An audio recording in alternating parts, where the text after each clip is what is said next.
these are some interesting things. I was in an event yesterday and made this, and I was thinking of how to make it more interesting because honestly, the how you make it is just pouring ink in it is really hard to deal with.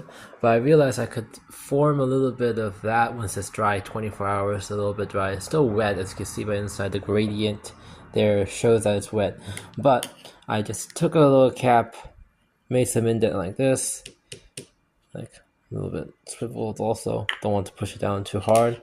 Make your indent like this, and you kind of see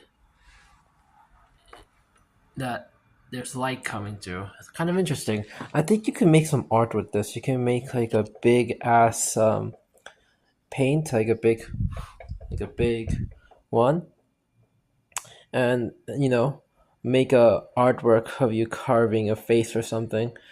Not interested too much because that's something, but I was trying something new and I found something interesting. 3D kind of impressionist, modern. It looks like modern art, but you can make it way more technical by making these grooves. Would be pretty interesting if you can pull it off, honestly. Another thing to note is that you need to keep it on a little bit after it dries 24 hours. So what I did is this is dried for 24 hours, still wet, and then after that I pressed it in, but it will try to reform back to the regular state. So what you have to do is just wait a little bit, put this on. Don't put any weights because it probably will have friction problems. Just maybe a little bit of friction, gravitational force or something. I don't know the exact calculations for it. Maybe I should do the math on it because I love doing this stuff, like getting the math of it, but I don't really have the time for that.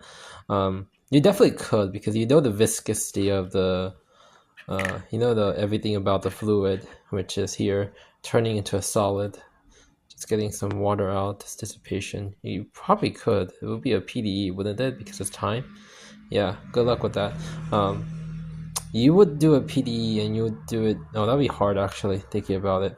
It would be pretty hard, but it's still possible to calculate the math on how long it'll take. I'm not doing that. I'm too lazy to do that. Maybe a physicist can do it. That's the difference between engineers and physicists, I guess. I don't know. I probably should do it, but I don't have time. It'll be pretty much an estimation because I don't know the paint properties of this anyway, so it's gonna be an estimation, most likely. Taylor series or whatever, Remus.